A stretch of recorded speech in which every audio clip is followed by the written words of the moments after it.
Hi friends, welcome back to our channel. ഇന്ന് നമ്മൾ നോക്കുന്നത് കെമിസ്ട്രിയിലെ ഫസ്റ്റ് ചാപ്റ്ററിൻ്റെ എക്സ്പ്ലനേഷനും, അതായത് ഈ ചാപ്റ്ററുമായി ബന്ധപ്പെട്ട ആക്ടിവിറ്റീസുമാണ്. ഓക്കെ കൂട്ടുകാർ, ഇതിൻ്റെ ഫസ്റ്റ് പാർട്ട് വീഡിയോ നമ്മൾ മുൻപേ അപ്ലോഡ് ചെയ്തിട്ടുണ്ട്. അപ്പോൾ കാണാത്ത കൂട്ടുകാരുണ്ടെങ്കിൽ തീർച്ചയായും കാണുക, സപ്പോർട്ട് ചെയ്യുക. അപ്പോൾ നമ്മൾ പേജ് നമ്പർ 56 വരെയാണല്ലേ പറഞ്ഞു നിർത്തിയത്. ഇതിൽ നമുക്ക് ലാസ്റ്റ് ഡിസ്കസ് ചെയ്യാനുള്ളത് എന്താണ്? രാസമാറ്റങ്ങളും ഊർജ്ജമാറ്റവും എന്നുള്ളതാണല്ലേ. ഓക്കെ, നമുക്ക് നോക്കാം. ഒരു ടൈലിന് മുകളിലായി അല്പം പൊട്ടാസ്യം പെർമാംഗനേറ്റ് തരികൾ വെച്ച ശേഷം അതിൻ്റെ നടുവിലായി അല്പം ഗ്ലിസറിൻ ഒഴിക്കുക. നിരീക്ഷണം രേഖപ്പെടുത്തൂ എന്നാണല്ലേ പറഞ്ഞിട്ടുള്ളത്. ദെൻ പ്രവർത്തന ശേഷം പൊട്ടാസ്യം പെർമാംഗനേറ്റിൻ്റെ നിറം തുടക്കത്തിലേതുപോലെ തന്നെയാണോ നമുക്ക് നോക്കാമെന്ന് പറഞ്ഞിട്ടുണ്ട്. ഞാൻ പറയുന്നത് നോക്കൂ. 2 ബീക്കറുകളിൽ ജലമെടുത്തു. ഒന്നിൽ പ്രവർത്തനത്തിന് മുമ്പുള്ള പൊട്ടാസ്യം പെർമാംഗനേറ്റിന്റെ 2ഓ 3ഓ തരിയും അടുത്തതിൽ പ്രവർത്തനശേഷം ലഭിച്ച ഉൽപ്പന്നത്തിന്റെ 2ഓ 3ഓ തരിയും ചേർക്കുക. വ്യത്യാസം രേഖപ്പെടുത്തുക എന്നാണല്ലേ പറഞ്ഞിട്ടുള്ളത്. എന്ത് നിറം മാറ്റമാണ് നിരീക്ഷിച്ചത്? അപ്പോൾ കൂട്ടുകാരെ, നമുക്ക് ആദ്യം എന്ത് ചെയ്യാം? നമുക്ക് എന്ത് ചെയ്യാം? നിങ്ങൾ എന്ത് ചെയ്യുക? ഒരു ടൈൽ കഷ്ണത്തിന് മുകളിൽ അല്പം പൊട്ടാസ്യം പെർമാംഗനേറ്റ് തരികൾ എടുത്ത ശേഷം അതിലേക്ക് ഏതാനും തുള്ളി ഗ്ലിസറിൻ ഒഴിക്കുക. എന്താണ് മാറ്റമുണ്ടാകുന്നത്? അതായത് പൊട്ടാസ്യം പെർമാംഗനേറ്റിന് അവിടെ എന്ത് ചെയ്യുന്നു? തീ പിടിക്കുന്നല്ലേ, ധാരാളം ചൂടും പുകയും വെളിച്ചവും ഉണ്ടാകുന്നു. ഇരുണ്ട വസ്തു പ്രവർത്തന ശേഷം അവശേഷിക്കുന്ന ഒരു ഇരുണ്ട വസ്തുവാണ് നമുക്ക് ആ പ്രവർത്തനത്തിന് ശേഷം കാണാൻ സാധിക്കുന്നത്. പ്രവർത്തന ശേഷം അവശേഷിച്ച വസ്തുവിന് പൊട്ടാസ്യം പെർമാംഗനേറ്റിന്റെ ഗുണം തന്നെയാണ്. നമുക്കൊന്ന് പരിശോധിച്ച് നോക്കിയാലോ? അതിന് നമുക്ക് എന്ത് ചെയ്യാം? ഇതിനായിട്ട് 2 ടെസ്റ്റ് ട്യൂബുകൾ എടുത്തിൽ ഒന്നിൽ പൊട്ടാസ്യം പെർമാംഗനേറ്റിന്റെ തരികളും രണ്ടാമത്തേതിൽ എന്ത് ചെയ്യുക? നമ്മൾ ഉൽപ്പന്നത്തിന്റെ ഏതാനും തരികളും ഇടുക. രണ്ടിലും വ്യത്യസ്ത നിറമാണെന്ന് കാണാം. അപ്പം എന്തിലാണ് ഉണ്ടാകുന്നത്? നോക്കൂ, അടുത്തതിൽ നമുക്ക് 2 ബീക്കറുകളിൽ ജലമെടുത്ത് ഒന്നിൽ പ്രവർത്തനത്തിന് മുമ്പുള്ള പൊട്ടാസ്യം പെർമാംഗനേറ്റിന്റെ 2ഓ 3ഓ തരിയും അടുത്തതിൽ പ്രവർത്തന ശേഷം ലഭിച്ച ഉൽപ്പന്നത്തിന്റെ 2ഓ 3ഓ തരിയും ചേർക്കുക. വ്യത്യാസം രേഖപ്പെടുത്തുക എന്ന് പറഞ്ഞിട്ടുണ്ട് അല്ലേ. അപ്പോൾ എന്ത് വ്യത്യാസമാണ് ഇവിടെ കാണുന്നത് കൂട്ടുകാരെ? അതായത് എന്താണ്? ഒന്നിൽ പൊട്ടാസ്യം പെർമാംഗനേറ്റ് തരികൾ രണ്ടാമത്തേത് ഉൽപ്പന്നത്തിന്റെ ഏതാനും തരികൾ ഇടുമ്പോൾ അതിലെന്താണ്? രണ്ടിലും വ്യത്യസ്ത നിറമാണ് അല്ലേ. രണ്ടിലും എന്താണ്? വ്യത്യസ്ത നിറം കാണാം. ഒന്നാമത്തേതിൽ പർപ്പിൾ കളറും രണ്ടാമത്തേതിൽ തവിട്ട് നിറവുമാണ് നമുക്ക് കാണാൻ കഴിയുക. അപ്പോൾ എന്ത് നിറമാറ്റമാണ് അവിടെ ഉണ്ടാകുന്നത്? അതായത് ഒന്നാമത്തേതിൽ എന്ത് കളറാണ്? പർപ്പിൾ കളറും രണ്ടാമത്തേതിൽ തവിട്ട് നിറവുമാണ് നമുക്ക് കാണാൻ കഴിയുക. ഈ പ്രവർത്തനത്തിൽ എന്താണ് കൂട്ടുകാരെ? ഇതിൽ പുതിയ പദാർത്ഥം ഉണ്ടായിട്ടുണ്ടല്ലേ. അതായത് ഇവിടെ ഈ പ്രവർത്തനത്തിൽ എന്താണ്? പുതിയ പദാർത്ഥം ഉണ്ടായിട്ടുണ്ട്. അതുകൊണ്ട് തന്നെ ഇത് എന്താണ്? ഇതൊരു രാസപ്രവർത്തനമാണല്ലേ. നോക്കൂ, ഈ ഒരു രാസപ്രവർത്തനത്തിൽ പങ്കെടുക്കുന്ന പദാർത്ഥങ്ങൾ അഭികാരകങ്ങളെന്നും പുതുതായി ഉണ്ടാകുന്ന പദാർത്ഥങ്ങൾ ഉൽപ്പന്നങ്ങൾ എന്നുമാണ് അറിയപ്പെടുന്നത്. അപ്പം എന്താണ് കൂട്ടുകാരെ അഭികാരകങ്ങളും ഉൽപ്പന്നങ്ങളും? അതായത് ഒരു രാസപ്രവർത്തനത്തിൽ പങ്കെടുക്കുന്ന പദാർത്ഥങ്ങൾ അല്ലേ, പങ്കെടുക്കുന്ന പദാർത്ഥങ്ങൾ എന്താണ്? അഭികാരകങ്ങളാണ്. പുതുതായി ഉണ്ടാകുന്ന പദാർത്ഥങ്ങളെ വിളിക്കുന്നത് എന്താണ്? ഉൽപ്പന്നങ്ങൾ എന്നുമാണ് അറിയപ്പെടുന്നത്. ഓക്കെ, നെക്സ്റ്റ് നമുക്ക് നോക്കാനുള്ളത് താപരാസപ്രവർത്തനങ്ങളാണ്. തെർമോ കെമിക്കൽ റിയാക്ഷൻസ് ആണ്. ഒരു ടെസ്റ്റ് ട്യൂബിൽ എന്ത് ചെയ്യുക? ഒരു കഷ്ണം മഗ്നീഷ്യം എടുത്ത് നേർപ്പിച്ച ഹൈഡ്രോക്ലോറിക് ആസിഡ് ചേർക്കുക. എന്താണ് നിരീക്ഷിച്ചത്? എന്താണ് അവിടെ ഉണ്ടാകുന്നത്? അതായത് മഗ്നീഷ്യം ആസിഡുമായിട്ട് പ്രവർത്തിച്ച് എന്താണ് കൂട്ടുകാരെ ഉണ്ടാകുന്നത്? അതേ, വാതക കുമിളകളാണല്ലേ ഉണ്ടാകുന്നത്. അപ്പോൾ നമ്മളൊരു ടെസ്റ്റ് ട്യൂബിൽ ഒരു കഷ്ണം മഗ്നീഷ്യം ഇടിച്ച് നേർപ്പിച്ച് ഹൈഡ്രോക്ലോറിക് ആസിഡ് ചേർത്താൽ എന്താണ് സംഭവിക്കുന്നത്? മഗ്നീഷ്യം ആസിഡുമായിട്ട് പ്രവർത്തിച്ച് വാതക കുമിളകൾ ഉണ്ടാകുന്നു. അപ്പോൾ പുറത്തു വരുന്ന വാതകത്തിലേക്ക് കത്തിച്ച തീപ്പെട്ടിക്കോൽ കാണിച്ചാൽ എന്തുണ്ടാകും? വാതകം ഡബ് എന്ന ശബ്ദത്തോടെ കത്തുകയും ടെസ്റ്റ് ട്യൂബിന്റെ വായുഭാഗത്ത് ജലകണികകൾ രൂപപ്പെടുകയും ചെയ്യുന്നു അല്ലേ. ഈ വാതകം ഏതാണെന്ന് ചോദിച്ചിട്ടുണ്ട്. അപ്പൊ ഈ വാതകം ഏതാണ്? അതെ, ഹൈഡ്രജൻ ആണല്ലേ. ഏതാണ്? ഹൈഡ്രജൻ ആണ്. ദെൻ മഗ്നീഷ്യം നേർപ്പിച്ച ഹൈഡ്രോക്ലോറിക് ആസിഡുമായി പ്രവർത്തിച്ച് ഹൈഡ്രജൻ വാതകം ഉണ്ടാകുന്നു. ഇനി ടെസ്റ്റ് ട്യൂബിന്റെ അടിഭാഗത്ത് സ്പർശിച്ചു നോക്കൂ. എന്താണ് അനുഭവപ്പെടുന്നത്? അപ്പൊ എന്താണ് നമുക്ക് അനുഭവപ്പെടുന്നത്? ഈ അടിഭാഗം തൊട്ട് നോക്കുമ്പോൾ ചൂടുണ്ടാവും അല്ലേ. അത് നന്നായി ചൂട് പിടിച്ചിട്ടുണ്ടാവും. അതായത് എന്താണ് ഇവിടെ നടക്കുന്നത്? ഉൽപ്പന്നങ്ങൾക്കൊപ്പം താപോർജ്ജവും ഉണ്ടായി എന്നർത്ഥമാണല്ലേ ഉണ്ടാകുന്നത്. അവിടെ എന്താണ്? ഉൽപ്പന്നം ഉണ്ടാകുന്നതിനോടൊപ്പം തന്നെ അവിടെ എന്തും ഉണ്ടായിട്ടുണ്ട്. അവിടെ എന്തും കൂടി ഉണ്ടാവുന്നുണ്ട്? താപോർജ്ജവും കൂടി ഉണ്ടായി എന്ന് നമുക്കതിലൂടെ മനസ്സിലാക്കാമല്ലേ. പ്രവർത്തന ഫലമായി ഉണ്ടായ ഹൈഡ്രജനോടൊപ്പം താപവും പുറത്തു വന്നല്ലോ. ഈ പ്രവർത്തനത്തിലെ അഭികാരങ്ങൾ ഏതൊക്കെയാണ്? ഉൽപ്പന്നങ്ങൾ. അപ്പൊ അഭികാരകങ്ങൾ ഏതൊക്കെയാണെന്ന് ചോദിച്ചിട്ടുണ്ട്. അഭികാരങ്ങൾ ഏതൊക്കെയാണ് കൂട്ടുകാരെ? നമ്മൾ പറഞ്ഞു എന്താണ് ഈ അഭികാരകങ്ങൾ. അതായത് ഒരു രാസപ്രവർത്തനത്തിൽ പങ്കെടുക്കുന്ന പദാർത്ഥങ്ങളല്ലേ അഭികാരകങ്ങൾ. അപ്പോൾ ഈ രാസപ്രവർത്തനത്തിൽ പങ്കെടുത്ത പദാർത്ഥങ്ങൾ ആരൊക്കെയായിരുന്നു, ഏതൊക്കെയായിരുന്നു? Yes, magnesium plus hydrochloric acid അല്ലേ. അപ്പൊ അഭികാരങ്ങൾ ഏതൊക്കെയാണ്? Magnesium plus hydrochloric acid. Then ഉൽപ്പന്നങ്ങൾ ഉണ്ടാകുന്നത് എന്താണ്? നമ്മളിപ്പോൾ ഈ പ്രവർത്തനത്തിൽ ഉണ്ടായത് എന്തായിരുന്നു? മഗ്നീഷ്യം ക്ലോറൈഡ് ഉണ്ടായി, അതുപോലെ തന്നെ ഹൈഡ്രജനും താപവും അല്ലേ. മഗ്നീഷ്യം ക്ലോറൈഡ്, ഹൈഡ്രജൻ, താപം. ഒരു പ്രവർത്തനം കൂടി ചെയ്ത് നോക്കാമെന്ന് പറയുന്നുണ്ട്. അപ്പം നിങ്ങൾ എന്ത് ചെയ്യുക? ഒരു സ്റ്റീൽ കപ്പിൽ നീറ്റുകക്ക എടുക്കുക, അതിലേക്ക് അല്പം ജലം ചേർക്കുക. കുറച്ച് സമയത്തിന് ശേഷം കപ്പ് സ്പർശിച്ച് നോക്കൂ, എന്താണ് അനുഭവപ്പെടുന്നതാണല്ലേ ചോദിച്ചിട്ടുള്ളത്. ഇതിന് കാരണം എന്താണെന്നും ചോദിച്ചിട്ടുണ്ട്. അപ്പം നിങ്ങളൊരു സ്റ്റീൽ കപ്പിൽ നീറ്റുകക്ക എടുക്കുക, അതിലേക്ക് എന്ത് ചെയ്യണം കൂട്ടുകാരെ? അല്പം ജലം ചേർക്കുക. അപ്പോൾ കുറച്ച് സമയത്തിന് ശേഷം കപ്പ് തൊട്ട് നോക്കുക. അപ്പം എന്താണ് കൂട്ടുകാർക്ക് അനുഭവപ്പെടുന്നത്? യെസ്, എന്താണ്? നീറ്റുകക്ക എന്തായിട്ടുണ്ടാവും? അതായത് നീറ്റുകക്ക പ്രവർത്തിച്ചിട്ട് ആ പൊടി രൂപത്തിലായിട്ട് മാറുന്നുണ്ടല്ലേ. അതായത് ചുണ്ണാമ്പ് അഥവാ കുമ്മായമാണ് ഇവിടെ ഉൽപ്പന്നം. കൂടെ ധാരാളം എന്തുണ്ടാകുന്നുണ്ട്? താപവും ഉണ്ടാകുന്നുണ്ട് അല്ലേ. അപ്പം എന്താണ് ഉണ്ടാവുന്നത്? ഈ നീറ്റുകക്ക എന്തായി മാറുന്നു? നീറ്റുകക്ക പ്രവർത്തിച്ചിട്ട് ആ ഒരു പേസ്റ്റ് അഥവാ ഒരു പൊടി രൂപത്തിലായിട്ട് മാറുകയാണ്. അതായത് ഇവിടെ എന്ത് ഉൽപ്പന്നമാണ് ഉണ്ടാകുന്നത്? അഥവാ ചുണ്ണാമ്പ് അഥവാ കുമ്മായമാണ് ഇവിടെ ഉൽപ്പന്നം ഉണ്ടാകുന്നത്. കൂടെ തന്നെ എന്തും കൂടി ഉണ്ടാകുന്നുണ്ട്? യെസ്, ധാരാളം താപവും ഉണ്ടാകുന്നു. അപ്പം നീറ്റുകക്ക പ്ലസ് ജലം, ചുണ്ണാമ്പ് പ്ലസ് എന്താണ്? താപമാണല്ലേ. എന്താണ്? താപം. ചുണ്ണാമ്പ് പ്ലസ് താപം. ഇത്തരത്തിൽ താപം പുറത്തുവിടുന്ന അനേകം രാസപ്രവർത്തനങ്ങളുണ്ടല്ലേ. ഇവയാണ് എന്തെന്ന് പറയുന്നത്? താപമോചക പ്രവർത്തനങ്ങൾ എന്ന് പറയുന്നത്. അതായത് ഒരു രാസപ്രവർത്തനത്തിന്റെ ഫലമായി താപം പുറത്തുവിടുന്നുവെങ്കിൽ അത്തരം പ്രവർത്തനങ്ങൾക്ക് നമ്മൾ എന്ത് പറയും കൂട്ടുകാരെ? അതേ, താപമോചക പ്രവർത്തനങ്ങൾ എന്ന് പറയുന്നു. അതായത് ഒരു രാസപ്രവർത്തനത്തിന്റെ ഫലമായിട്ട് താപം പുറത്തുവിടുന്നുവെങ്കിൽ അത്തരം പ്രവർത്തനങ്ങൾ താപമോചക പ്രവർത്തനങ്ങൾ എന്ന് അറിയപ്പെടുന്നു. ഓക്കെ, ഇനി നമുക്ക് മറ്റൊരു പ്രവർത്തനം നോക്കാമെന്ന് പറഞ്ഞിട്ടുണ്ട്. ഒരു ടെസ്റ്റ് ട്യൂബിൽ എന്ത് ചെയ്യുക? അല്പം പൊട്ടാസ്യം പെർമാംഗനേറ്റ് എടുത്ത് നന്നായി ചൂടാക്കുക. ഈ ടെസ്റ്റ് ട്യൂബിൻ്റെ വായുഭാഗത്ത് എരിയുന്ന ഒരു ചന്ദനത്തിരി കാണിച്ചു നോക്കൂ. എന്താണ് നിരീക്ഷിച്ചത്? അപ്പം എന്താണ് അവിടെ ഉണ്ടാകുന്നത് കൂട്ടുകാരെ? എന്താ സംഭവിച്ചത്? ചന്ദനത്തിരി ജ്വാലയോടെ കത്തുകയാണല്ലേ. അതായത് ടെസ്റ്റ് ട്യൂബിൽ നിന്ന് പുറത്തു വന്ന ഓക്സിജൻ വാതകമാണ് ഇതിന് കാരണമല്ലേ. ഇവിടെ എന്താണ് നടക്കുന്നത്? ചന്ദനത്തിരി നല്ലതായിട്ട് കത്തുകയാണല്ലേ, ജ്വാലയോട് കൂടിയിട്ട് കത്തുന്നത്. അതായത് ഇവിടെ എന്താ സംഭവിക്കുന്നത്? ടെസ്റ്റ് ട്യൂബിൽ നിന്നും പുറത്തു വന്ന ഓക്സിജൻ വാതകമാണ് ഇതിന് കാരണമല്ലേ. അപ്പൊ ഇവിടെ ഓക്സിജൻ ആണ് ഇവിടെ എന്തെന്ന് പറയുന്നത്? കത്താൻ സഹായിക്കുന്ന വാതകം അല്ലേ. ഇവിടെ നോക്കൂ, ഇവിടെ കത്താൻ സഹായിക്കുന്ന വാതകം ഏതാണ്? ഊഹിച്ച് പറയാമോ എന്ന് ചോദിച്ചിട്ടുണ്ടല്ലേ. അപ്പൊ ഏതാണ്? അതെ, ഓക്സിജൻ ആണ്. ദെൻ പൊട്ടാസ്യം പെർമാംഗനേറ്റ് വിഘടിച്ച് ഓക്സിജൻ വാതകം ഉണ്ടായി. പൊട്ടാസ്യം പെർമാംഗനേറ്റിനെ വിഘടിപ്പിക്കാൻ ഏത് ഊർജമാണ് ഉപയോഗിച്ചതെന്ന് ചോദിച്ചിട്ടുണ്ടല്ലേ. ഏത് ഊർജമാണ്? യെസ്, ഇവിടെ പൊട്ടാസ്യം പെർമാംഗനേറ്റ് വിഘടിച്ചെന്താണ്? ഓക്സിജൻ ഉണ്ടാകുമ്പോൾ താപോർജ്ജം തുടർച്ചയെ ആഗിരണം ചെയ്യുകയാണ് ഉണ്ടായതല്ലേ. താപോർജ്ജമാണ്. വിഘടിപ്പിക്കാൻ ഏത് ഊർജമാണ് ഉപയോഗിച്ചത്? താപോർജ്ജമാണല്ലേ. ദെൻ ഈ പ്രവർത്തനത്തിന് ഒരു ഉൽപ്പന്നം ഓക്സിജൻ ആണെന്ന് വ്യക്തമാണല്ലോ. മറ്റൊരു പ്രവർത്തനം ശ്രദ്ധിക്കൂ എന്ന് പറഞ്ഞിട്ടുണ്ടല്ലോ. ഒരു വാച്ച് ഗ്ലാസ്സിൽ അല്പം അമോണിയം ക്ലോറൈഡ് എടുക്കുക. അതിലേക്ക് അല്പം ബേരിയം ഹൈഡ്രോക്സൈഡ് ചേർത്ത് ഗ്ലാസ് റോഡ് ഉപയോഗിച്ച് നന്നായി ഇളക്കുക എന്ന് പറഞ്ഞിട്ടുണ്ടല്ലേ. വാച്ച് ഗ്ലാസിന്റെ അടിഭാഗം തൊട്ടു നോക്കൂ, എന്താണ് അനുഭവപ്പെടുന്നത്? ഇവിടെ താപോർജ്ജം പുറത്തുവിടുകയാണോ ആഗിരണം ചെയ്യുകയാണോ ചെയ്യുന്നത് എന്ന് ചോദിച്ചിട്ടുണ്ടല്ലോ. അപ്പം നിങ്ങൾ എന്ത് ചെയ്യുക? ഒരു വാച്ച് ഗ്ലാസിന്റെ അല്പം അമോണിയം ക്ലോറൈഡ് എടുത്ത് അതിലേക്ക് എന്ത് ചെയ്യുക? അല്പം ബേരിയം ഹൈഡ്രോക്ലോറൈഡ് ചേർത്ത് ഗ്ലാസ് റോഡ് എന്ത് ചെയ്യുക? ഗ്ലാസ് റോഡ് ഉപയോഗിച്ച് നന്നായിട്ട് ഇളക്കുക. അപ്പോൾ അതിൻ്റെ അടിഭാഗം തൊട്ട് നോക്കാനാണല്ലേ നമ്മളോട് പറയുന്നത്. അപ്പോൾ എന്താണ് അനുഭവപ്പെടുക? അടിഭാഗം തൊട്ട് നോക്കുമ്പോൾ നമുക്ക് എന്താണ് അനുഭവപ്പെടുന്നത്? തണുപ്പ് അനുഭവപ്പെടുന്നുണ്ട്. അടിഭാഗം തൊടുമ്പോൾ എന്താണ് നമുക്ക് തോന്നുന്നത്? വളരെയധികം തണുപ്പ് അനുഭവപ്പെടുന്നുണ്ട്. അപ്പോൾ അവിടെ എന്താ നടക്കുന്നത് കൂട്ടുകാരെ? അതായത് ഈ പ്രവർത്തനത്തിൽ എന്താണ്?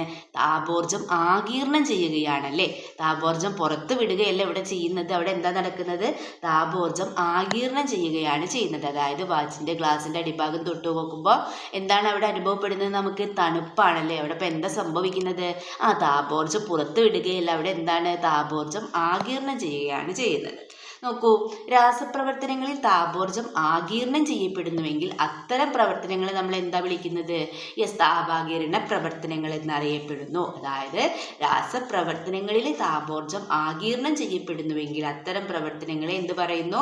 താപാകിരണ പ്രവർത്തനങ്ങൾ എന്ന് അറിയപ്പെടുന്നു. ഇത്തരം പ്രവർത്തനങ്ങൾക്ക് കൂടുതൽ ഉദാഹരണങ്ങൾ കണ്ടെത്തൂ എന്നാണല്ലേ പറഞ്ഞിട്ടുള്ളത്. താപമോചക പ്രവർത്തനങ്ങൾക്കും താപാകിരണ പ്രവർത്തനങ്ങളും ടേബിളാണ് നൽകിയിട്ടുള്ളത്. അപ്പോൾ താപമോചക പ്രവർത്തനങ്ങളിൽ നോക്കൂ, പൊട്ടാസ്യം പെർമാംഗനേറ്റും ഗ്ലിസറിനും തമ്മിലുള്ള പ്രവർത്തനം, മഗ്നീഷ്യം ഹൈഡ്രോക്ലോറിക് ആസിഡും തമ്മിലുള്ള പ്രവർത്തനം. താപാകിരണ പ്രവർത്തനങ്ങളിൽ ഏതൊക്കെയാണ് നൽകിയിട്ടുള്ളത്? പൊട്ടാസ്യം പെർമാംഗനേറ്റിന്റെ വിഘടനം, അതുപോലെ തന്നെ അമോണിയം ക്ലോറൈഡ്, ബേരിയം ഹൈഡ്രോക്സൈഡും തമ്മിലുള്ള പ്രവർത്തനം. ഇനി താപമോചക പ്രവർത്തനങ്ങളിൽ നമുക്ക് എന്തൊക്കെ എഴുതാം? അത് നീറ്റുകക്കയും ജലവും തമ്മിലുള്ള പ്രവർത്തനം അല്ലേ, നമ്മൾ കണ്ടു, മുൻപ് നമ്മൾ പരീക്ഷിച്ച് നോക്കിയല്ലോ. അപ്പോൾ ഏതാണ്? നീറ്റുകക്കയും ജലവും തമ്മിലുള്ള പ്രവർത്തനം. ഇവിടെ താപമോചക പ്രവർത്തനമാണല്ലേ നടക്കുന്നത്, താപം പുറത്തേക്ക് വിടുകയല്ലേ. ഓക്കെ. സോഡിയം ജലവുമായി പ്രവർത്തിക്കുന്നു. നെക്സ്റ്റ് നമുക്ക് എഴുതാം, സോഡിയം ജലവുമായി പ്രവർത്തിക്കുന്നത്. താപാകിരണ പ്രവർത്തനങ്ങൾ, പൊട്ടാസ്യം പെർമാംഗനേറ്റിന്റെ വിഘടനം, അമോണിയം ക്ലോറൈഡും ബേരിയം ഹൈഡ്രോക്സൈഡും തമ്മിലുള്ള പ്രവർത്തനം. നെക്സ്റ്റ് നമുക്ക് എഴുതാം, അത് കക്ക ചൂടാക്കി നീറ്റുകക്കയാക്കുന്നത് അല്ലേ, കക്ക ചൂടാക്കി നീറ്റുകക്കയാക്കുന്നത്. Potassium പെർമാംഗനേറ്റിന്റെ വിഘടനം, potassium പെർമാംഗനേറ്റിന്റെ വിഘടനം. അതുപോലെ തന്നെ പൊട്ടാസ്യം നൈട്രേറ്റ് ജലത്തിൽ ലയിക്കുന്നത് അല്ലേ, പൊട്ടാസ്യം നൈട്രേറ്റ് ജലത്തിൽ ലയിക്കുന്നത് എന്താണ്? താപാകിരണ പ്രവർത്തനങ്ങൾക്ക് ഉദാഹരണമാണ്. എന്താണ്? പൊട്ടാസ്യം നൈട്രേറ്റ് ജലത്തിൽ ലയിക്കുന്നത്. അതുപോലെ തന്നെ ഹൈഡ്രജൻ അയോഡോക്സൈഡ് വിഘടിപ്പിക്കുന്നത്, ഹൈഡ്രജൻ ഹൈഡ്രോക്സൈഡ് വിഘടിപ്പിക്കുന്നത്. ഇനി നെക്സ്റ്റ് നമുക്ക് നോക്കാം, താപോർജ്ജം പുറത്തുവിടുന്നതോ ആഗിരണം ചെയ്യുന്നതോ രാസപ്രവർത്തനങ്ങൾ പൊതുവായിട്ട് എന്ത് പറയുന്നുണ്ട്? താപരാസപ്രവർത്തനങ്ങൾ എന്ന് അറിയപ്പെടുന്നു. എന്താണ്? താപോർജ്ജം പുറത്തുവിടുന്നതോ ആഗിരണം ചെയ്യുന്നതോ ആയ രാസപ്രവർത്തനങ്ങൾ പൊതുവായിട്ട് പറയുന്നത് എന്താണ്? താപരാസപ്രവർത്തനങ്ങൾ എന്ന് അറിയപ്പെടുന്നു. നെക്സ്റ്റ് നമുക്ക് നോക്കാനുള്ളത് പ്രകാശ രാസപ്രവർത്തനങ്ങളാണ്. എന്താണ്? പ്രകാശ രാസപ്രവർത്തനങ്ങൾ.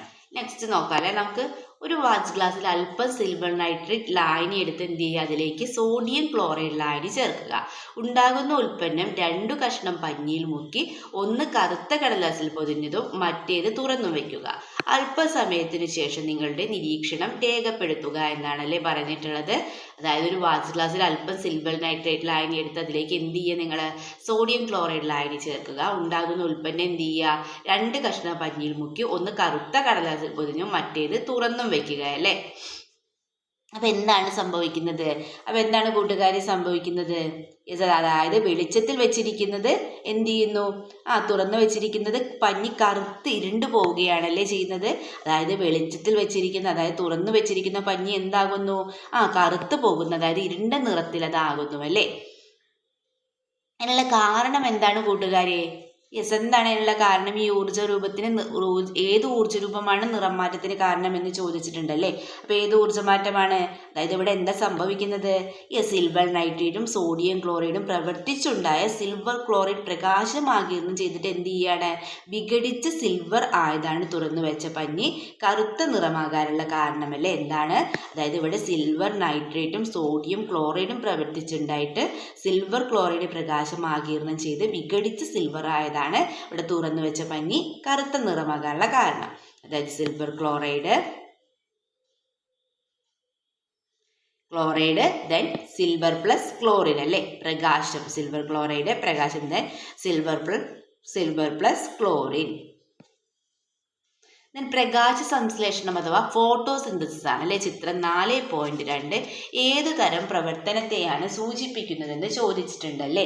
ചിത്രം 4.2 നമുക്ക് നോക്കാം. നോക്കൂ, എന്തിന്റെ ചിത്രമാണ് നൽകിയിട്ടുള്ളത്?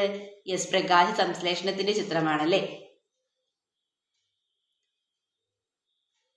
ചിത്രം 4.2 ഇവിടെ എന്താണ്? പ്രകാശം ആഗിരണം ചെയ്യുന്നൊരു പ്രവർത്തനമാണിത് അല്ലേ? മറ്റൊരു പ്രകാശ ആഗിരണ പ്രവർത്തനമാണ് എന്തെന്ന് പറയുന്നത്?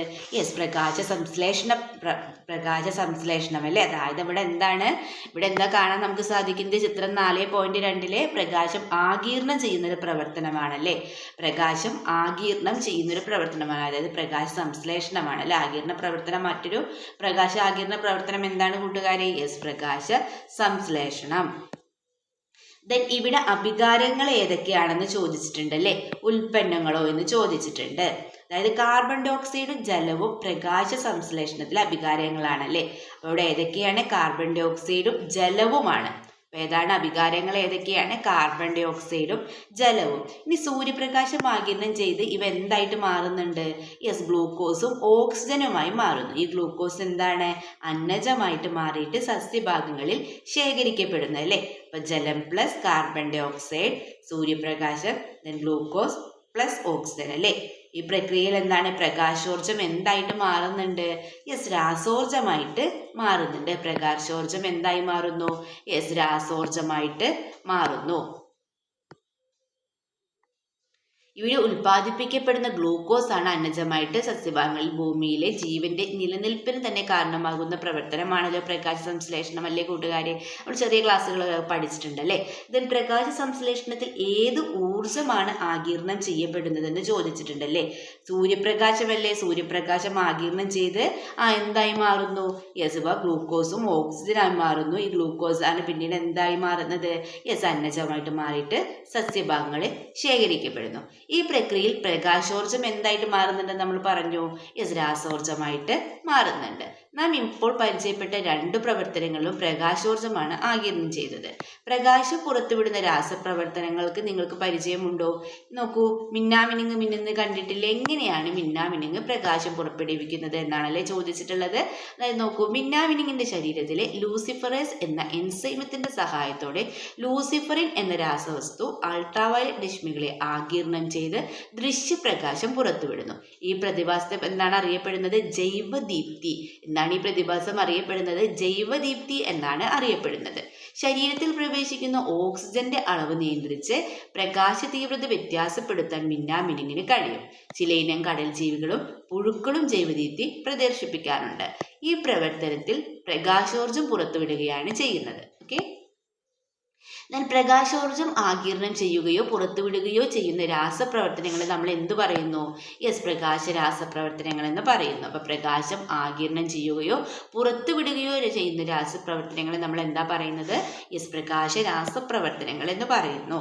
ദെൻ ചില മരുന്നുകൾ ബ്രൗൺ നിറമുള്ള കുപ്പികളിൽ സൂക്ഷിക്കുന്നു. കാരണം എന്തായിരിക്കും എന്നാണല്ലേ ചോദിച്ചിട്ടുള്ളത്. ഉള്ള കാരണം എന്താണ്? യെസ്, ഇവയിൽ എന്താണ്? പ്രകാശോർജം ആഗിരണം ചെയ്ത് വിഘടിപ്പിക്കുന്ന ഘടകങ്ങൾ ഉണ്ടാവുമല്ലേ? അതുകൊണ്ടാണ് ചില മരുന്നുകൾ എന്ത് ചെയ്യുന്നത്? ബ്രൗൺ നിറമുള്ള കുപ്പികളിൽ സൂക്ഷിക്കുന്നത്. അപ്പൊ എന്താണ് കാരണം? ഇവയിൽ പ്രകാശോർജം ആഗിരണം ചെയ്ത് വിഘടിപ്പിക്കുന്ന ഘടകങ്ങൾ ഉണ്ടാവും. ദെൻ സിൽവർ നൈട്രേറ്റ് സുതാര്യമായ കുപ്പികളിൽ സൂക്ഷിക്കാറില്ല. എന്തുകൊണ്ടാണെന്നാണല്ലേ ചോദിച്ചിട്ടുള്ളത്. എന്തുകൊണ്ടാണ് കൂട്ടുകാരെ? സിൽവർ നൈട്രേറ്റ് എന്താണ്? പ്രകാശം ആഗിരണം ചെയ്ത് വിഘടിക്കുന്ന രാസവസ്തുക്കളാണല്ലേ. സിൽവർ നൈട്രേറ്റ് എന്ത് ചെയ്യും? പ്രകാശം ആഗിരണം ചെയ്ത് വിഘടിക്കുന്ന ഒരു രാസവസ്തുവാണ്. അതുകൊണ്ടാണ് സിൽവർ നൈട്രേറ്റ് സുതാര്യമായ കുപ്പികളിൽ സൂക്ഷിക്കാത്തത്. നെക്സ്റ്റ് നമുക്ക് നോക്കാം. നെക്സ്റ്റ് നോക്കാനുള്ളത് വൈദ്യുത രാസപ്രവർത്തനങ്ങളാണ് അല്ലേ? ചിത്രം 4.7 ശ്രദ്ധിക്കും. ഇവ നിങ്ങൾക്ക് പരിചയമുള്ള വസ്തുക്കളാണോ എന്ന് ചോദിച്ചിട്ടുണ്ട് അല്ലേ? നമുക്ക് പരിചയമുള്ള വസ്തുക്കൾ തന്നെയാണല്ലേ. ദെൻ ഡ്രൈസെൽ എന്ന പേരിലാണ് ഇവ അറിയപ്പെടുന്നത്. ഇവയുടെ ഉപയോഗം എന്താണ്? ഡ്രൈസെല്ലിന്റെ ഭാഗങ്ങൾ എന്തൊക്കെയാണെന്ന് നോക്കാം. അപ്പൊ എങ്ങനെയാണ് ഇവർ അറിയപ്പെടുന്നത്? എന്താണെന്ന് അറിയപ്പെടുന്നത്? ഡ്രൈസെൽ അല്ലേ? അപ്പൊ അതിന്റെ ഭാഗങ്ങളാണ് നമുക്ക് ഇവിടെ നൽകിയിട്ടുള്ളത്. Insulation, positive terminal, ammonium chloride paste, carbon ദണ്ട്, മാംഗനീസ് ഓക്സൈഡ് പ്ലസ് കാർബൺ പൊടി, സിങ്ക് പാത്രം അഥവാ നെഗറ്റീവ് ടെർമിനൽ. ഡ്രൈസെല്ലിൽ നടക്കുന്ന രാസപ്രവർത്തന ഫലമായിട്ടാണ് എന്ത് നടക്കുന്നത്? യെസ്, വൈദ്യുതി ഉൽപ്പാദിപ്പിക്കപ്പെടുന്നത് അല്ലേ? ഇവിടെ എന്താ നടക്കുന്നത്? രാസോർജം വൈദ്യുതോർജമായിട്ട് മാറുകയാണ്. ഡ്രൈസെല്ലിൽ എന്താണ്? അതായത് രാസോർജം വൈദ്യുതോർജമായിട്ട് മാറുന്നു.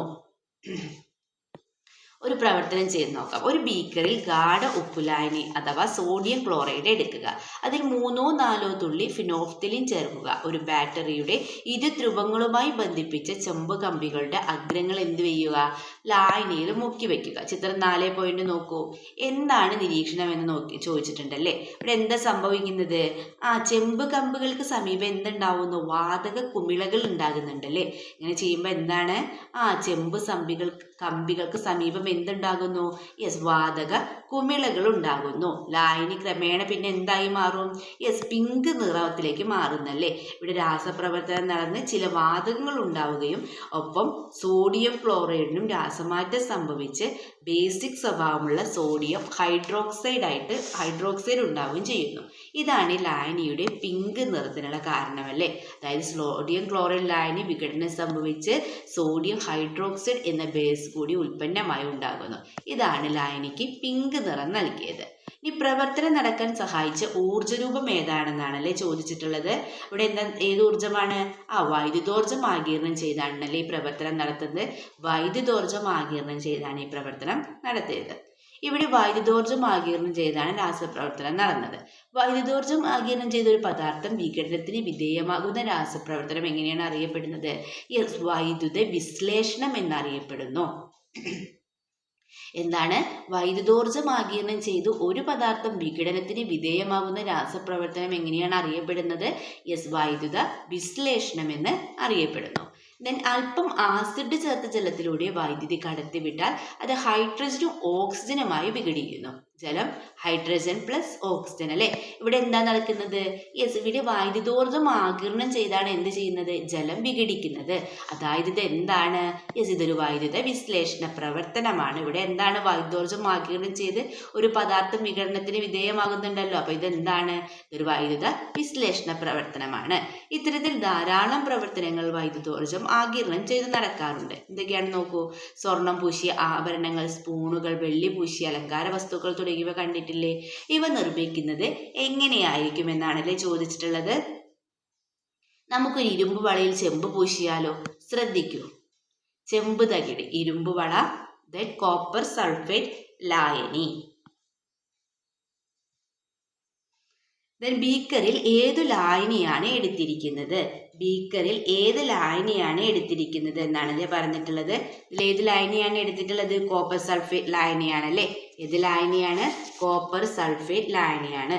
ചെമ്പ് തകിട് ബാറ്ററിയുടെ ഏത് ടെർമിനലുമായിട്ടാണ് ബന്ധിപ്പിച്ചിരിക്കുന്നത്? ഏത് ടെർമിനലുമായിട്ടാണ്? ചെമ്പ് പൂശേണ്ട ഇരുമ്പ് വള ബാറ്ററിയുടെ നെഗറ്റീവ് ടെർമിനലും ശുദ്ധമായ ചെമ്പ് തകിട് ബാറ്ററിയുടെ പോസിറ്റീവ് ടെർമിനലും ഘടിപ്പിച്ചിട്ടാണ് അല്ലേ. അപ്പൊ എന്ത് ചെയ്യാണ്? ചെമ്പ് പൂശേണ്ട ഇരുമ്പ് വള ബാറ്ററിയുടെ നെഗറ്റീവ് ടെർമിനലുമായും ശുദ്ധമായ ഒരു ചെമ്പ് തകിട് ബാറ്ററിയുടെ പോസിറ്റീവ് ടെർമിനലുമായിട്ടും ഘടിപ്പിച്ച് വൈദ്യുതി കടത്തിവിടണം. അപ്പൊ എന്താ സംഭവിക്കുന്നത്? കുറച്ച് സമയത്തിനകം ഇരുമ്പ് വളയിൽ ചെമ്പ് പൊതിയുന്നത് കാണാം.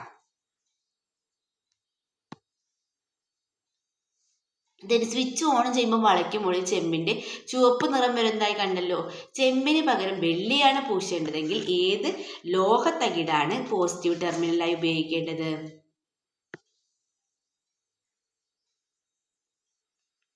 അതേ ലോഹത്തിലുള്ള ലവണം ജലത്തിൽ ലയിപ്പിച്ച ലായനിയും ഉപയോഗിക്കണമല്ലേ. അപ്പൊ ഇരുമ്പ് വളയിൽ വെള്ളിയാണ് പൂശേണ്ടതെങ്കിൽ നോക്കൂ. ബാറ്ററിയുടെ പോസിറ്റീവ് ടെർമിനലിനോട് വെള്ളത്തകിട് ഘടിപ്പിച്ച് സിൽവർ സയനൈഡിന്റെയും സോഡിയം സയനൈഡിന്റെയും ആയുധങ്ങളുടെ മിശ്രിതം ഉപയോഗിക്കണമെന്ന് പറഞ്ഞിട്ടുണ്ട് അല്ലേ. ഇനിയിപ്പോൾ നോക്കൂ, സ്വർണ്ണമാണ് പൂശേണ്ടതെങ്കിൽ എങ്ങനെയാണ്? സ്വർണ്ണത്തകിട് ബാറ്ററിയുടെ പോസിറ്റീവ് ടെർമിനലിനോട് ബന്ധിപ്പിക്കുകയും ഗോൾഡ് സയനൈഡിന്റെയും സോഡിയം സയനൈഡിന്റെയും ലായനി ഉപയോഗിക്കുകയും വേണമെന്ന് പറഞ്ഞിട്ടുണ്ട്. അപ്പൊ നോക്കൂ, എന്താണ് വൈദ്യുത ലേപനം? എന്താണ്? വൈദ്യുതി ഉപയോഗിച്ച് ലോഹവസ്തുക്കൾക്ക് മുകളിൽ മറ്റു ലോഹങ്ങളുടെ ആവരണം ഉണ്ടാക്കുന്ന പ്രവർത്തനമാണ് നമ്മൾ എന്ത് പറയുന്നത്? വൈദ്യുത ലേപനം എന്ന് അറിയപ്പെടുന്നു. അപ്പൊ വൈദ്യുതി ഉപയോഗിച്ച് ലോഹവസ്തുക്കൾക്ക് മുകളിൽ മറ്റു ലോഹങ്ങളുടെ ആവരണം ഉണ്ടാക്കുന്ന പ്രവർത്തനം എങ്ങനെ അറിയപ്പെടുന്നു? വൈദ്യുത ലേപനം എന്ന് അറിയപ്പെടുന്നു. നെക്സ്റ്റ്, ചെറുനാരങ്ങ കൊണ്ടൊരു ബാറ്ററി അല്ലേ. ചിത്രത്തിൽ കാണുന്ന പോലെ ചെറുനാരങ്ങളിൽ സിങ്ക്, കോപ്പർ ആണികൾ ക്രമീകരിച്ച് അവയെ എന്ത് ചെയ്യുക? ചെമ്പ് കമ്പുകൾ ഉപയോഗിച്ച് ബന്ധിപ്പിക്കുക. ഇവ ഒരു LED-യുമായും ബന്ധിപ്പിക്കുക എന്ന് പറഞ്ഞിട്ടുണ്ട് അല്ലേ. ചിത്രം 4.1 നോക്കൂ. ഇവിടെ LED പ്രകാശിപ്പിക്കുന്നത് ഏത് ഊർജം ഉപയോഗിച്ചാണെന്ന് ചോദിച്ചിട്ടുണ്ടല്ലേ. അതായത് LED പ്രകാശിപ്പിക്കുന്നത് ഏത് ഊർജം ഉപയോഗിച്ചാണ്? ഈ വൈദ്യോർജ്ജത്തിന്റെ സ്രോതസ് ഏതാണെന്ന്. അപ്പോൾ ഇവിടെ എന്ത് സംഭവിക്കുന്നത്? ഇവിടെ ചെറുനാരങ്ങയിലെ ആസിഡും ലോഹങ്ങളുമായി പ്രവർത്തിച്ച് എന്തുണ്ടാകുന്നു? വൈദ്യുതി ഉൽപ്പാദിപ്പിക്കപ്പെടുന്നല്ലേ. അതായത് രാസപ്രവർത്തനം നടക്കുമ്പോൾ വൈദ്യുതോർജ്ജം ആഗിരണം ചെയ്യുകയോ ഉൽപ്പാദിപ്പിക്കുകയോ ചെയ്യുന്ന പ്രവർത്തനങ്ങളെയാണ് നമ്മൾ എന്ത് പറയുന്നത്? വൈദ്യുത രാസപ്രവർത്തനങ്ങൾ എന്ന് പറയുന്നത്. അപ്പം എന്താണ്? രാസപ്രവർത്തനം നടക്കുമ്പോൾ വൈദ്യുതോർജ്ജം ആഗിരണം ചെയ്യുകയോ ഉൽപ്പാദിപ്പിക്കുകയോ ചെയ്യുന്ന പ്രവർത്തനങ്ങളെയാണ് നമ്മൾ എന്ത് പറയുന്നത്? വൈദ്യുത രാസപ്രവർത്തനങ്ങൾ എന്ന് പറയുന്നത്. ഇതിന് ഓരോ രാസപ്രവർത്തനം നടക്കുമ്പോഴും പലതരത്തിലുള്ള ഊർജ്ജ രൂപങ്ങൾ ആഗിരണം ചെയ്യുകയോ പുറത്തുവിടുകയോ ചെയ്യുന്നുണ്ട്. ഇതിൽ പ്രധാനപ്പെട്ട ഊർജ്ജ രൂപവുമായി ബന്ധപ്പെട്ടതാണ് ആ രാസപ്രവർത്തനം അറിയപ്പെടുന്നത്. നോക്കൂ, രാസപ്രവർത്തനം പ്രധാന ഊർജ്ജമാറ്റം എന്ന് നൽകിയിട്ടുണ്ടല്ലേ. പദാർത്ഥങ്ങളുടെ ജ്വലനം പ്രധാന ഊർജ്ജമാറ്റം എന്താണ്? താപം പുറത്തുവിടുന്നു. പദാർത്ഥങ്ങളുടെ ചൂടേറ്റുള്ള വികിരണം താപം ആഗിരണം ചെയ്യുന്നു. ജൈവദീപ്തി പ്രകാശം പുറത്തുവിടുന്നു. ചെറുനാരങ്ങ കൊണ്ടുള്ള സെൽ വൈദ്യുതി പുറത്തുവിടുന്നു. സോഡിയം ക്ലോറൈഡ് ലായനിയുടെ വൈദ്യുത വിശ്ലേഷണം വൈദ്യുതി ആഗിരണം ചെയ്യുന്നു. ദ്രവ്യരൂപങ്ങളെക്കുറിച്ചും അവയ്ക്കുണ്ടാകുന്ന മാറ്റങ്ങളെക്കുറിച്ചും മനസ്സിലാക്കിയല്ലോ. ഇവയിൽ മനുഷ്യജീവിതം മെച്ചപ്പെടുത്താൻ ഉതകുന്നവയും അല്ലാത്തവയും ഉണ്ടല്ലേ, ഇല്ലേ കൂട്ടുകാരെ? ദ്രവ്യത്തിനുണ്ടാകുന്ന മാറ്റങ്ങൾ എങ്ങനെയെല്ലാമാണ് മനുഷ്യജീവിതത്തെ സ്വാധീനിക്കുന്നതെന്ന് ക്ലാസ്സിൽ ചർച്ച ചെയ്ത് കുറിപ്പ് തയ്യാറാക്കാനാണല്ലേ പറഞ്ഞിട്ടുള്ളത്. അപ്പോൾ ഈ പ്രവർത്തനം നിങ്ങൾ ചെയ്ത് നോക്കുമല്ലോ. ഇനി നമുക്ക് വിലയിരുത്താം എന്നുള്ളതാണല്ലേ ചെയ്യാനുള്ളത്. നോക്കാം. ചുവടെ നൽകിയിരിക്കുന്ന പ്രവർത്തനങ്ങളിൽ കണികാ ക്രമീകരണത്തിനുണ്ടാകുന്ന മാറ്റങ്ങൾ എന്താണെന്ന് ചോദിച്ചിട്ടുണ്ടല്ലേ. ഖരം ദ്രാവകമാകുന്നു, ദ്രാവകം വാതകമാകുന്നു, വാതകം ദ്രാവകമാകുന്നു. അപ്പോൾ ചുവടെ നൽകിയിരിക്കുന്ന പ്രവർത്തനങ്ങളിൽ പദാർത്ഥങ്ങളിൽ കണികാ ക്രമീകരണത്തിനുണ്ടാകുന്ന മാറ്റങ്ങൾ എന്താണ്? ഖരം ദ്രാവകമാകുന്നു, ദ്രാവകം വാതകമാകുന്നു, വാതകം ദ്രാവകമാകുന്നു എന്ന് നൽകിയിട്ടുണ്ടല്ലേ.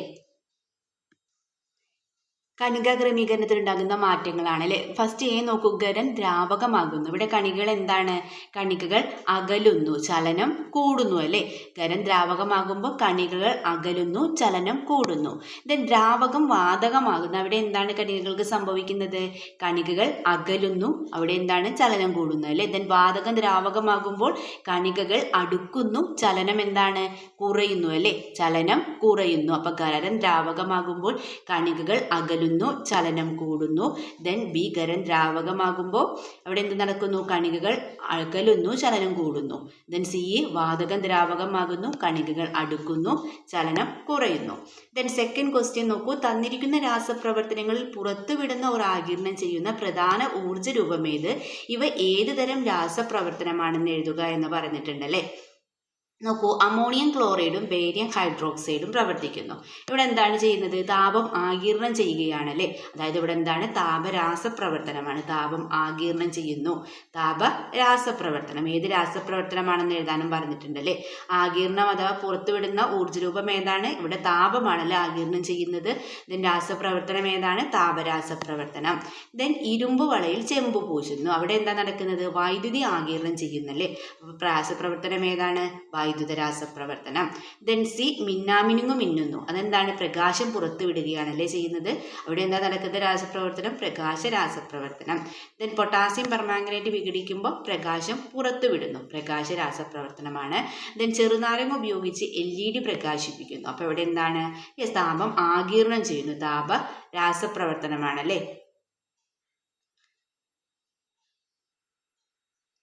പൊട്ടാസ്യം പെർമാംഗനേറ്റ് വിഘടിപ്പിക്കുന്നു എന്നുള്ളത് താപം ആഗിരണം ചെയ്യുന്നു, അപ്പോൾ താപരാസപ്രവർത്തനമാണ്.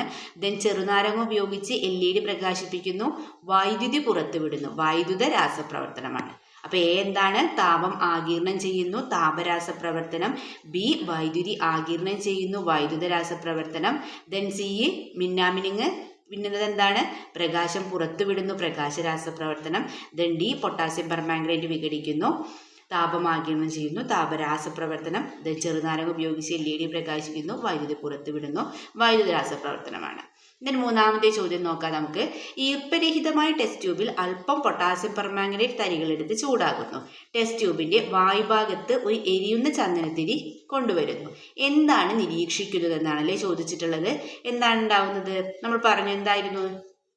ചന്ദനത്തിന് ജ്വാലയോടുകൂടി കത്തുകയാണല്ലേ ചെയ്യുന്നത്. പ്രവർത്തന ഫലമായി ഉണ്ടാകുന്ന വാതകം ഏതാണെന്ന് ചോദിച്ചിട്ടുണ്ട്. ഏതാണ്? അതെ, ഓക്സിജൻ ആണ്. ഇത് ഏത് തരം രാസപ്രവർത്തനമാണ് കൂട്ടുകാരെ? അതെ, താപരാസപ്രവർത്തനമാണല്ലേ. അവിടെ എന്താണ്? താപാകീർണമല്ലേ. താപാകീർണം നടക്കുന്നു. ഇത് ഏത് തരം രാസപ്രവർത്തനമാണ്? താപരാസപ്രവർത്തനം. നാലാമത്തെ ചോദ്യം, സിൽവർ നൈട്രേറ്റ് മുക്കി വെയിലത്ത് വെച്ച ഒരു വെളുത്ത തുണി കറുത്തു പോകുന്നു. ഏത് ഊർജ്ജരൂപമാണ് ഇവിടെ രാസമാറ്റത്തിന് കാരണമായതെന്ന് ചോദിച്ചിട്ടുണ്ടല്ലേ. ഏത് രാസമാറ്റമാണ്? ഏത് ഊർജ്ജരൂപമാണ് ഇവിടെ രാസമാറ്റത്തിന് കാരണമായത്? അതെ, പ്രകാശോർജ്ജമാണ് അല്ലേ. ഏതാണ്? പ്രകാശം. ഇത്തരം രാസപ്രവർത്തനങ്ങളുടെ പൊതുവായ പേരെന്താണെന്ന് ചോദിച്ചിട്ടുണ്ടല്ലേ. ഇത്തരം പ്രതിഭാസങ്ങളുടെ രാസപ്രവർത്തനങ്ങളുടെ പൊതുവായ പേരെന്താണ്? പ്രകാശ രാസപ്രവർത്തനം. ഇത്തരം രാസപ്രവർത്തനങ്ങളുടെ പൊതുവായ പേര് പ്രകാശ രാസപ്രവർത്തനം. അഞ്ചാമത്തെ ചോദ്യം നോക്കാം. സോഡിയം ലോഹം ജലവുമായി രാസപ്രവർത്തനത്തിൽ ഏർപ്പെട്ട് പുതിയ പദാർത്ഥങ്ങൾ ഉണ്ടാകുന്നു. ഈ പ്രവർത്തനത്തിലെ അഭികാരങ്ങൾ ഏതൊക്കെയാണെന്നാണല്ലേ ചോദിച്ചിട്ടുള്ളത്. ഇതിൽ അഭികാരങ്ങൾ ഏതൊക്കെയാണ്? സോഡിയവും ജലവും അല്ലേ. അഭികാരകം ഏതാണ്? സോഡിയം, ജലം. പ്രവർത്തനത്തിന്റെ ഉൽപ്പന്നങ്ങൾ എന്ന് പറയുന്നത് സോഡിയം ഹൈഡ്രോക്സൈഡും ഹൈഡ്രജനുമാണ്. പ്രവർത്തനത്തിന്റെ ഉൽപ്പന്നങ്ങൾ ഏതാണ്? Sodium hydroxide and hydrogen. കൂട്ടുകാരി, ഈ ചാപ്റ്ററുമായി ബന്ധപ്പെട്ട എല്ലാ പ്രവർത്തനങ്ങളും ഈ ചാപ്റ്ററിലെ എല്ലാ കാര്യങ്ങളും നമ്മൾ ഡിസ്കസ് ചെയ്തിട്ടുണ്ട്. അപ്പോൾ നിങ്ങൾക്ക് വീഡിയോ യൂസ്ഫുള്ളായി തോന്നുകയാണെങ്കിൽ തീർച്ചയായും ലൈക്ക് ചെയ്യുക, കമൻറ്റ് ചെയ്യുക. ഓക്കെ, നമുക്ക് മറ്റൊരു വീഡിയോയുമായി വീണ്ടും കണ്ടുമുട്ടാം. Okay, by.